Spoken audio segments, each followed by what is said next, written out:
অনেকের স্বপ্ন মাটির সাথে মিশে যায়, কিন্তু আবার অনেকের স্বপ্ন সত্যি সত্যি পূরণ হয়।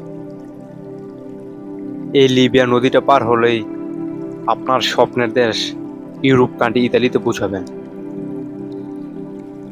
অনেকের স্বপ্ন পূরণ হয়, অনেকের স্বপ্ন পূরণ হয় না।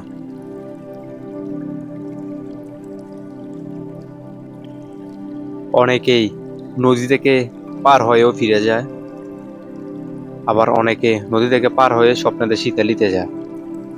এখন লিবিয়া থেকে সরাসরি আপনারা যদি গেমের মাধ্যমে আসেন তাহলে নদী দিয়ে আসতে হবে, সেটা হচ্ছে স্পিরিট বা বুটের মাধ্যমে। তো আপনারা সরাসরি বুট থেকে আপনারা নদী দিয়ে সরাসরি ইতালিতে পৌঁছাবেন। এইটাই হচ্ছে স্বপ্নের দেশ। দেখুন ছেলেটি কিভাবে হাতুড়ছে। এখন আমরা নির্ধারিত কিছু কথা শুনবো। আসসালামু আলাইকুম দেশবাসী, আমরা আজকে শিপন ভাইয়ের দ্বিতীয় টিমে ইটালির উদ্দেশ্যে রওনা দিলাম। লিবিয়ার আসগর আলী ক্যাম্প থেকে রওনা দিলাম। দেশবাসী দোয়া করেন, ইনশাআল্লাহ আবার দেখা হবে। আসসালামু আলাইকুম। আমরা এখানে 14 জন আছি, 14 জন। আপনাদের জন্য শুভকামনা রইল। কিন্তু এই লিবিয়া নদী অনেক ভয়ঙ্কর। এখানে আছে অনেক প্রকারের মাছ, অনেক রাক্ষস মাছ।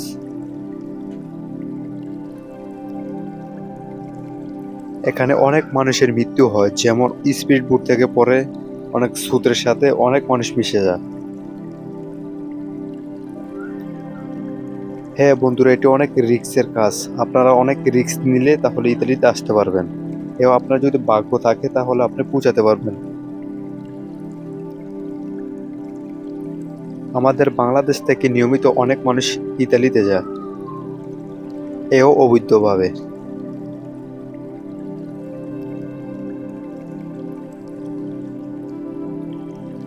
দেখুন ছেলেটি অনেক কষ্ট করে ইতালিতে পৌঁছালো, ইতালির মাটিতে পা রাখলো, কিন্তু এখন ইতালিতে পৌঁছায়নি। ইতালিতে পৌঁছাবে গেটটি পার হলে, কিন্তু ছেলেটি গেটটি পার হবে কিন্তু পুলিশ ওকে ধরে ফেললো। এই কারণে বলি ইতালি যাওয়া তো সোজা না। অনেকের মায়ের বুক খালি হয় এই ইতালির উদ্দেশ্যে রওনা হওয়ার কারণে। দেখুন অনেক হাজার হাজার মানুষ ইতালিতে নিয়মিত আসে,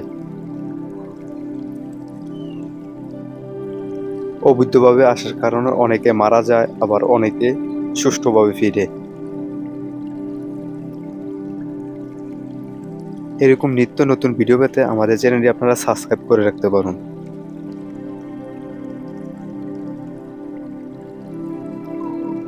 ভিডিওটা কেমন হয়েছে অবশ্যই কমেন্টে জানাবেন। ভিডিওটা দেখার জন্য ধন্যবাদ।